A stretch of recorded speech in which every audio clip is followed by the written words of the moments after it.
ಕೊಲೆ ಕೇಸ್ನ big story. ಕಂಬಿ ಹಿಂದಿರೋ ಕಾಟೇರಾಗೆ ಕಂಟಕದ ಸುದ್ದಿ ಇದು.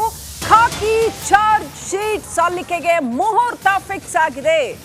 ರೇಣುಕಾಸ್ವಾಮಿ ಕೊಲೆ ಕೇಸ್ನಲ್ಲಿ ಯಾವಾಗ ದರ್ಶನ್ ವಿರುದ್ಧ ಚಾರ್ಜ್ ಶೀಟ್ ಸಲ್ಲಿಸ್ತಾರೆ ಅನ್ನುವಂತ ಒಂದು ಬಿಗ್ ಕ್ವೆಶ್ಚನ್ ಇತ್ತು. ಈಗ ಅದಕ್ಕೆ ಮುಹೂರ್ತ ಸಲ್ಲಿಕೆ ಆಗಿದೆ. ಖಾಕಿ ಚಾರ್ಜ್ ಶೀಟ್ ಸಲ್ಲಿಕೆ ಮಾಡಕ್ಕೆ ಮುಹೂರ್ತ ಫಿಕ್ಸ್ ಮಾಡಿದೆ. ನಾಳೆ ಮಧ್ಯಾಹ್ನ ಮಾಡ್ತಾರಂತೆ ಚಾರ್ಜ್ ಶೀಟ್. ಏನೆಲ್ಲ ಇರುತ್ತೆ ಚಾರ್ಜ್ ಶೀಟ್ ಅಲ್ಲಿ ಅನ್ನೋದು ಸದ್ಯದ ಕುತೂಹಲ ಅಷ್ಟೇ ಅಲ್ಲ. A1 A2 ಆರೋಪಿ ಯಾರ್ಯಾರು ಇದ್ದಾರಲ್ಲ ಅವರವರೇ ಇರ್ತಾರಾ ಅಥವಾ ಬೇರೆ ಏನಾದರೂ ಚೇಂಜ್ ಆಗತ್ತಾ, ನಂಬರ್ಸ್ ಏನಾದರೂ ಬದಲಾವಣೆ ಆಗತ್ತಾ, ಏನಾಗುತ್ತೆ ದರ್ಶನ್ ಭವಿಷ್ಯ? ಚಾರ್ಜ್ ಶೀಟ್ ಬಹಳ ಪ್ರಮುಖವಾಗಿ ದರ್ಶನ್ ಭವಿಷ್ಯವನ್ನ, ಕಾನೂನಾತ್ಮಕವಾಗಿ ದರ್ಶನ್ ಭವಿಷ್ಯವನ್ನ ನಿರ್ಧಾರ ಮಾಡುತ್ತೆ ಅಂತ ಹೇಳಲಾಗಿದೆ. ಎಲ್ಲ ಆರೋಪಿಗಳ ಎದೆಯಲ್ಲೂ ಕೂಡ ಹೆಚ್ಚಾಯಿತು ಢವಢವ. ಡಿ ಗ್ಯಾಂಗ್ ವಿರುದ್ಧ ಚಾರ್ಜ್ ಶೀಟ್, ಎಲ್ಲರ ಕಣ್ಣು ಈಗ ಅವರ ಮೇಲೆ. 24ನೇ ACMM ಕೋರ್ಟ್ಗೆ ಚಾರ್ಜ್ ಶೀಟ್ ಸಲ್ಲಿಕೆ ಮಾಡಲಾಗುತ್ತೆ.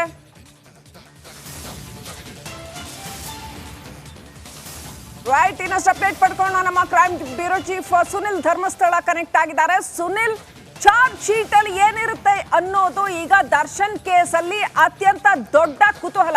ಸುನಿಲ್, ಏನಾದ್ರೂ ಬದಲಾವಣೆ ಆಗೋ ಸಾಧ್ಯತೆ ಇದೆಯಾ? ಕಾನೂನಲ್ಲಿ ಇವೆಲ್ಲ ಹೆಂಗ್ ನಡೆಯುತ್ತೆ ಪ್ರಕ್ರಿಯೆಗಳು? A1 ಇರೋರು ಬೇರೆ ಸ್ಥಾನಕ್ಕೆ ಹೋಗ್ಬೋದಾ ಅಥವಾ ದರ್ಶನ್ A2 ಆಗಿ ಉಳಿತಾರಾ? ಏನೆಲ್ಲ ಆಗ್ಬೋದು ಸುನಿಲ್ ಚಾರ್ಜ್ ಶೀಟ್ ಅಲ್ಲಿ? ಶ್ರೀಲಕ್ಷ್ಮಿ, A1 A2 ಅನ್ನುವಂಥದ್ದು ಬದಲಾಗುವಂಥ ಸಾಧ್ಯತೆಗಳಿರುತ್ತೆ. ಸೊ ಇಡೀ ಪ್ರಕರಣದಲ್ಲಿ ಯಾರ್ದು ಪ್ರಮುಖ ಪಾತ್ರ ಇದೆ ಅಂದರೆ ಇಡೀ ಹತ್ಯೆಗೆ ಸಂಬಂಧಪಟ್ಟಂತೆ ಅವ್ರನ್ನ A1 ಆರೋಪಿಯನ್ನಾಗಿ ಮಾಡ್ತಾರೆ. ಈ ಹಿಂದೆ ರಿಮ್ಯಾಂಡ್ ಕಾಪಿಯಲ್ಲಿ ಇದ್ದಂತಹ ಲಿಸ್ಟಿಗೂ ಈ ನಾಳೆ ದಿನ ತನಿಖಾಧಿಕಾರಿಗಳು ಕೋರ್ಟಿಗೆ ಸಲ್ಲಿಕೆ ಮಾಡುವಂಥ ಚಾರ್ಜ್ ಶೀಟ್ಗೂ ವ್ಯತ್ಯಾಸ ಇರುತ್ತೆ. ಅಂದರೆ ಅದರಲ್ಲಿ A1 ಮತ್ತು A2 ಅಲ್ಲಿರುವಂಥ ಆರೋಪಿಗಳ ಸ್ಥಾನ ಅದರಲ್ಲೂ ಬದಲಾಗುವಂಥ ಸಾಧ್ಯತೆಗಳು ಕೂಡ ಇದ್ದಾವೆ. ಸೊ ಸಹಜವಾಗಿರುವಂಥ ಕುತೂಹಲ ಅಂತ ಅಂದರೆ ಚಾರ್ಜ್ ಶೀಟ್ನಲ್ಲಿ ಏನೇನು ಅಂಶಗಳಿರುತ್ತೆ, ಯಾವ ರೀತಿ ತನಿಖಾಧಿಕಾರಿಗಳು ಒಂದು ಪ್ರಕರಣಕ್ಕೆ ಸಂಬಂಧಪಟ್ಟಂಥ ಮಾಹಿತಿಯನ್ನು ಕಲೆ ಹಾಕಿ ಅದನ್ನು ಚಾರ್ಜ್ ಶೀಟ್ ರೂಪದಲ್ಲಿ ನೀಡ್ತಾರೆ ಅನ್ನುವಂಥದ್ದು. ಸೊ ಇದು ಎಷ್ಟು ಪುಟಗಳು ಇರ್ಬೋದು ಅನ್ನುವಂಥದ್ದು ಇನ್ನೂ ಎಕ್ಸಾಕ್ಟಾಗಿ ಯಾರಿಗೂ ಕೂಡ ಗೊತ್ತಿಲ್ಲ. ಆದರೆ ಕೇವಲ ಮೊಬೈಲ್ಗೆ ಸಂಬಂಧಪಟ್ಟಂತೆ ಮತ್ತಿತರ ತಾಂತ್ರಿಕ ದಾಖಲೆಗಳೇ ಸುಮಾರು 1200ರಿಂದ 1500 ಪುಟಗಳು ಅಷ್ಟು ಇದ್ದಾವೆ ಅನ್ನುವಂಥದ್ದು ಮಾಹಿತಿ ಇದೆ. ಉಳಿದಂತೆ ಹಲವಾರು ಮಂದಿ ಸಾಕ್ಷಿಗಳ ಹೇಳಿಕೆಗಳು, ಉಳಿದಂತೆ ಆರೋಪಿಗಳ ಹೇಳಿಕೆಗಳು, ಇವೆಲ್ಲವನ್ನು ಕೂಡ ಕ್ಯಾಲ್ಕುಲೇಟ್ ಮಾಡಿದರೆ ಸುಮಾರು 5000ರಿಂದ 6000 ಪುಟಗಳಷ್ಟು ಸುದೀರ್ಘವಾದಂಥ ಒಂದು ಚಾರ್ಜ್ ಶೀಟ್ ಇರ್ಬೋದು ಅನ್ನುವಂಥ ಒಂದು ಮಾಹಿತಿ ಸದ್ಯಕ್ಕೆ ತನಿಖಾಧಿಕಾರಿಗಳ ಕಡೆಯಿಂದ ಬಂದಿರುವಂಥದ್ದು. ಸೊ ಇಲ್ಲಿ ಆರೋಪಿಗಳು ಕೃತ್ಯವನ್ನು ಎಸಗಿದ್ದಾರೆ ಅನ್ನುವಂಥದ್ದನ್ನು ಪ್ರೂವ್ ಮಾಡೋದಕ್ಕೆ ಬೇಕಾದಂಥ ಎವಿಡೆನ್ಸ್ಗಳ ಸಹಿತ ಜೊತೆಗೆ ಸಾಕ್ಷಿಗಳ ಹೇಳಿಕೆಗಳನ್ನು ಕೂಡ ದಾಖಲು ಮಾಡಿಕೊಂಡಿರುವಂಥ ತನಿಖಾಧಿಕಾರಿಗಳು ನಾಳೆ ಅದನ್ನು ಕೋರ್ಟಿಗೆ ಸಬ್ಮಿಟ್ ಮಾಡ್ತಾರೆ. ಈ 17 ಜನ ಆರೋಪಿಗಳು ಕೂಡ ಈ ಒಂದು ಕೃತ್ಯದಲ್ಲಿ ಆಗಿದ್ದಾರೆ ಅನ್ನುವಂಥದ್ದನ್ನು ಕೋರ್ಟಿಗೆ ಮನವರಿಕೆ ಮಾಡಿಕೊಡ್ಬೇಕು, ಅದು ಸಾಕ್ಷಿ ಸಮೇತ. ಹಾಗಿದ್ದಂಥ ಸಂದರ್ಭದಲ್ಲಿ ಮಾತ್ರ ಕೋರ್ಟು ಅದನ್ನು ಅಪ್ರೂವ್ ಮಾಡುವಂಥ ಸಾಧ್ಯತೆ ಇರುವಂಥದ್ದು. ಇಲ್ಲಾಂದರೆ ನಾಳೆ ದಿನ ಆರೋಪಿಗಳಿಗೆ ಎಲ್ಲರಿಗೂ ಕೂಡ ಈಸಿಯಾಗಿ ಈ ಕೇಸ್ನಿಂದ ಹೊರಗಡೆ ಬರೋದಕ್ಕೆ ಅವಕಾಶ ಇರುತ್ತೆ. ಹಾಗಾಗಿ ಕಳೆದ 3 ತಿಂಗಳ ಅವಧಿಯಲ್ಲಿ ತನಿಖಾಧಿಕಾರಿಗಳು ಪ್ರತಿಯೊಬ್ಬ ಆರೋಪಿಯ ಇನ್ವಾಲ್ವ್ಮೆಂಟ್ ಏನಿದೆ ಅನ್ನುವಂಥದ್ದಕ್ಕೆ ಸಂಬಂಧಪಟ್ಟಂತೆ ಸಂಪೂರ್ಣವಾದ ಸಾಕ್ಷಿಗಳನ್ನು ಕಲೆ ಹಾಕಿ ಈ ಒಂದು ಚಾರ್ಜ್ ಶೀಟ್ನಲ್ಲಿ ಉಲ್ಲೇಖ ಮಾಡಲಾಗಿದೆ. ನಾಳೆ ದಿನ ಕೋರ್ಟಿಗೆ ಅದನ್ನು ಸಲ್ಲಿಕೆ ಮಾಡಿದ ನಂತರ ಟ್ರಯಲ್ ಶುರುವಾದಾಗ ಈ ಸಾಕ್ಷಿಗಳನ್ನು ಕೂಡ ಒಂದು ಕಡೆ ಕೋರ್ಟ್ನಲ್ಲಿ ಕರೀತಾರೆ.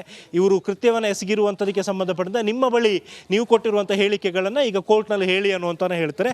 ಮತ್ತೊಂದು ಕಡೆಯಲ್ಲಿ ತಾಂತ್ರಿಕವಾಗಿ ಪೊಲೀಸರು ಸಂಗ್ರಹ ಮಾಡಿರುವಂಥ ಸಾಕ್ಷ್ಯಗಳೇನಿರುತ್ತೆ ಅದನ್ನು ಕೂಡ ಕೋರ್ಟ್ ಪರಿಶೀಲನೆ ಮಾಡುತ್ತೆ. ಶ್ರೀಲಕ್ಷ್ಮಿ, ರೈಟ್, ಈಗ ಸಾಕ್ಷ್ಯ ಸಂಗ್ರಹದ ಕುರಿತಾಗಿ ನೋಡೋದಾದ್ರೆ ಸುನಿಲ್, ದೊಡ್ಡ ಸಂಖ್ಯೆಯಲ್ಲಿ ಪೊಲೀಸರು ಸಾಕ್ಷ್ಯ ಸಂಗ್ರಹವನ್ನು ಮಾಡಿದ್ರು.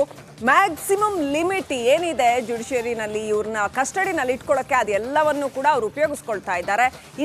ಮತ್ತಷ್ಟು ವಿಚಾರಣೆ ಮಾಡ್ತಾ ಇದ್ದಾರೆ.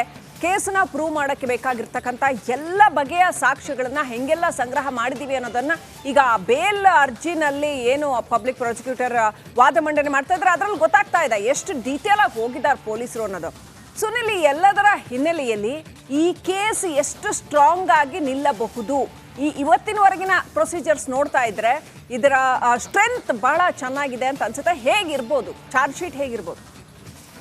ಶ್ರೀಲಕ್ಷ್ಮಿ, ಸದ್ಯಕ್ಕೆ ಈಗ ನಮಗೆ ಸಿಕ್ಕಿರುವಂಥ ಒಂದು ಮಾಹಿತಿಗಳು ಮತ್ತು ಈಗಾಗಲೇ ಕೋರ್ಟ್ನಲ್ಲಿ ನೀವು ಹೇಳಿದಂಗೆ SPP ಅವರು ಮಂಡಿಸಿರುವಂಥ ವಾದದಲ್ಲಿ ಆರೋಪಿಗಳ ಇನ್ವಾಲ್ವ್ಮೆಂಟ್ ಬಗ್ಗೆ ಅವರು ಉಲ್ಲೇಖ ಮಾಡಿರುವಂಥ ವಿಚಾರಗಳು ಮತ್ತು ಅದಕ್ಕೆ ಸಂಬಂಧಪಟ್ಟಂತೆ ಏನೇನು ಸಾಕ್ಷಿಗಳು ಇದ್ದಾವೆ ಅಂತ ಹೇಳಿ ಅವರು ಮುಚ್ಚಿದ ಲಕೋಟೆಯಲ್ಲಿ ಕೊಟ್ಟಿರುವಂಥ ಮಾಹಿತಿಗಳು, ಇದೆಲ್ಲವನ್ನು ಕೂಡ ನೋಡ್ತಾ ಹೋದರೆ ಕನ್ವಿಕ್ಷನ್ ಆಗುವಂಥ ಚಾನ್ಸಸ್ ಜಾಸ್ತಿ ಇದೆ ಅಂತ ಅನಿಸುತ್ತೆ ಸದ್ಯಕ್ಕೆ. ಆದರೆ ಕೋರ್ಟ್ನಲ್ಲಿ ಒಂದು ಕೇಸ್ ಟ್ರಯಲ್ಗೆ ಬಂದಂಥ ಟೈಮ್ನಲ್ಲಿ ಆರೋಪಿಗಳ ಪರ ವಕೀಲರು ಅವ್ರು ಏನು ನೋಡ್ತಿರ್ತಾರೆ ಅಂತ ಹೇಳಿದರೆ ತಮ್ಮ ಕಕ್ಷಿದಾರರು ಈ ಕೇಸ್ನಲ್ಲಿ ಇನ್ವಾಲ್ವ್ ಆಗಿಲ್ಲ ಅನ್ನುವಂಥದ್ದನ್ನು ಪ್ರೂವ್ ಮಾಡೋದಕ್ಕೆ ನೋಡ್ತಾರೆ. ಮತ್ತು ಪೊಲೀಸರು ಸಲ್ಲಿಕೆ ಮಾಡಿರುವಂಥ ಚಾರ್ಜ್ ಶೀಟ್ನಲ್ಲಿ ಒಂದು ಚಿಕ್ಕ ಲೋಪ ಇದ್ದರೂ ಕೂಡ ಅದನ್ನು ಕೈಗೆತ್ತಿಕೊಂಡು ತಮ್ಮ ಕಕ್ಷಿದಾರರ ವಿರುದ್ಧ ಉದ್ದೇಶಪೂರ್ವಕವಾಗಿ ಈ ರೀತಿ ಆರೋಪವನ್ನು ಹೊರಿಸಲಾಗಿದೆ ಅನ್ನುವಂಥದ್ದನ್ನು ಕೋರ್ಟಿಗೆ ಮನವರಿಕೆ ಮಾಡುವಂಥ ಒಂದು ಪ್ರಯತ್ನವನ್ನು ಮಾಡ್ತಾರೆ.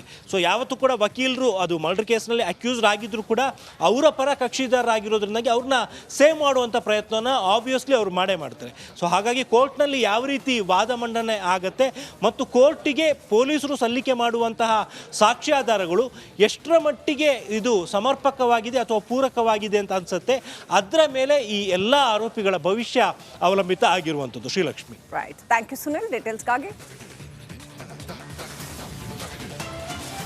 ಪೋಕ್ಸೋ ಕೇಸ್ನಲ್ಲಿ ಬಿಎಸ್ವೈಗೆ ಇನ್ನೂ ಕೂಡ ಸಂಕಷ್ಟ ತಪ್ಪಿಲ್ಲ. ಸಂತ್ರಸ್ತೆ ತಾಯಿಯ ಸಾವಿನ ಬಗ್ಗೆ ಕೂಡ ಈಗ ಅನುಮಾನಗಳು ಹೇಳ್ತಾ ಇದ್ದಾವೆ. ಸೂಕ್ತ ತನಿಖೆ ನಡೆಸಬೇಕು ಅಂತ ಮಹಿಳಾ ಆಯೋಗ ಪೊಲೀಸ್ ಇಲಾಖೆಗೆ ಪತ್ರ ಬರೆದಿದೆ. ನೋಡಿ, ಬಿಎಸ್ವೈ ವಿರುದ್ಧದ ಪೋಕ್ಸೋ ಕೇಸ್ ವಿಚಾರವನ್ನ ಪ್ರಸ್ತಾಪ ಮಾಡಲಾಗಿತ್ತು. ಮೂಡಾ ಹಗರಣ ಬಂದಾಗ ಕೆಲವು ಕಾಂಗ್ರೆಸ್ ನಾಯಕರು ಹೀಗೆ ಬಿಎಸ್ವೈ ವಿರುದ್ಧದ ಪೋಕ್ಸೋ ಕೇಸಿನಿದೆ ಅದನ್ನು ಕೂಡ ವಾಪಸ್ ಮರು ತನಿಖೆ ಮಾಡಿಸಲಾಗುತ್ತೆ ಅನ್ನುವಂಥ ಹಿಂಟ್ ಕೊಟ್ಟಿದ್ರು. ಈಗ ಅದು ನಿಜ ಆಗ್ತಾ ಇದೆಯಾ? ಹಾಗಿದ್ರೆ ಈಗ ಅದಕ್ಕೆ ಸಂಬಂಧ ಇದೆಯೋ ಇಲ್ವೋ ಗೊತ್ತಿಲ್ಲ. ಆದರೆ ಮಹಿಳಾ ಆಯೋಗ ಅಂತೂ ಪೊಲೀಸ್ ಇಲಾಖೆಗೆ ಆ ಪೋಕ್ಸೋ ಕೇಸ್ನ ಸಂತ್ರಸ್ತೆ ಏನಿದ್ದಾರೆ ಅವರ ತಾಯಿಯ ಸಾವಿನ ಕುರಿತಾಗಿ ಒಂದು ತನಿಖೆ ನಡೀಬೇಕು ಅಂತ ಪತ್ರ ಬರೆಯುತ್ತೆ. ಮಹಿಳಾ ಆಯೋಗದ ಮುಖ್ಯಸ್ಥೆ ನಾಗಲಕ್ಷ್ಮಿ ಚೌಧರಿ ಪತ್ರ ಬರೆದಿದ್ದಾರೆ. ಶೀಘ್ರವೇ ತನಿಖಾ ವರದಿಯನ್ನ ಕೂಡ ಆಯೋಗಕ್ಕೆ ಸಲ್ಲಿಸಬೇಕು ಅಂತ ಕೂಡ ಮನವಿ ಮಾಡಿದ್ದಾರಂತೆ. ಹುಳಿಮಾವು ಠಾಣೆಯಲ್ಲಿ ಮಮತಾ ಸಾವು ಕೇಸ್ ದಾಖಲಾಗಿದೆ. ಅಪ್ಡೇಟ್ ಪಡ್ಕೊಂಡು ನಮ್ಮ political bureau chief Vijay Jonnalli live ಇದ್ದಾರೆ, ಕನೆಕ್ಟ್ ಆಗಿದ್ದಾರೆ. ವಿಜಯ್, ಬಹಳ ದೊಡ್ಡ ಒಂದು ಸಂಚಲನವನ್ನ ಇದು ಕೂಡ ಏನಾದರೂ ಉಂಟು ಮಾಡುತ್ತೆ. ಯಾಕಂತಂದ್ರೆ ಪೋಕ್ಸೋ ಆಕ್ಟ್ ಹಂಗಿದೆ, ತುಂಬಾ ಸ್ಟ್ರಿಕ್ಟ್ ಇದೆ ಪೋಕ್ಸೋ ಆಕ್ಟ್. ಜೊತೆಗೆ ಒಂದು ಇದು ಪೋಕ್ಸೋ ಅಡಿಯಲ್ಲಿ ದಾಖಲಾಗಿರುವಂಥ ಪ್ರಕರಣ, ಇನ್ನೊಂದು ಆಕೆಯ ಸಾವು, ಆಕೆಯ ಸಂತ್ರಸ್ತೆಯ ತಾಯಿಯ ಸಾವು ಕೂಡ ಎಲ್ಲೋ ಒಂದು ಕಡೆ ಸ್ವಲ್ಪ ಅನುಮಾನಾಸ್ಪದ ಅಂತ. ಸೊ ಎಷ್ಟರ ಮಟ್ಟಿಗೆ BS ಯಡಿಯೂರಪ್ಪನವರಿಗೆ ಈ ಪ್ರಕರಣ ಮುಳುವಾಗಬಹುದು ವಿಜಯ್? ಶ್ರೀಲಕ್ಷ್ಮಿ, ಪೋಕ್ಸೋ ಪ್ರಕರಣ ಏನಿದೆ, ಮಾಜಿ ಮುಖ್ಯಮಂತ್ರಿ ಯಡಿಯೂರಪ್ಪ ಅವರ ವಿರುದ್ಧ ಪ್ರಕರಣ ಈಗ ಮತ್ತೆ ಮುನ್ನೆಲೆಗೆ ಬಂದಿರುವಂಥದ್ದು, ನಾನಾ ರೀತಿಯ ತಿರುವುಗಳನ್ನು ತೆಗೆದುಕೊಳ್ತಾ ಇರುವಂಥದ್ದು.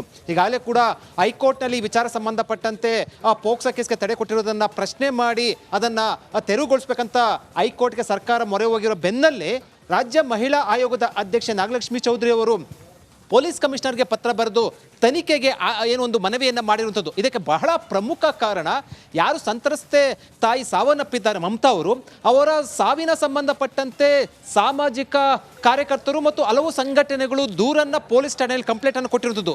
ಅದರಲ್ಲಿ ಒಂದಷ್ಟು ಅನುಮಾನ ಇದೆ ಅಂತ ಹೇಳಿರುವಂಥದ್ದು. ಮರಣೋತ್ತರ ಪರೀಕ್ಷೆ ಮಾಡದೆ ಮಾಡಿಲ್ಲ ಅನ್ನುವಂಥದ್ದು. ಅದರ ಜೊತೆಗೆ ಒಂದಷ್ಟು ಅನುಮಾನಗಳಿರುವಂಥ ಹಿನ್ನೆಲೆಯಲ್ಲಿ ಈ ಪ್ರಕರಣವನ್ನು ತನಿಖೆ ಮಾಡಬೇಕು ಅಂತ ಈಗ ನಾಗಲಕ್ಷ್ಮಿ ಚೌಧರಿ ಅವರು ಪತ್ರ ಬರೆದಿರುವಂಥ ಹಿನ್ನೆಲೆಯಲ್ಲಿ ಸಾಕಷ್ಟು ಮಹತ್ವವನ್ನು ಪಡೆದುಕೊಂಡಿರುವಂಥದ್ದು. ಮತ್ತೆ ಈ ಸಂಬಂಧಪಟ್ಟಂತೆ ತನಿಖೆ ಮಾಡಲಾಗುತ್ತಾ ಅನ್ನುವಂಥದ್ದು. ಒಟ್ಟಾರೆಯಾಗಿ ಯಡಿಯೂರಪ್ಪ ವಿರುದ್ಧ ಪೋಕ್ಸೋ ಪ್ರಕರಣ ಅದು ದಿನೇ ದಿನೇ ಯಡಿಯೂರಪ್ಪ ವಿರುದ್ಧ ಬಿಗಿಗೊಳ್ತಾ ಇದೆಯಾ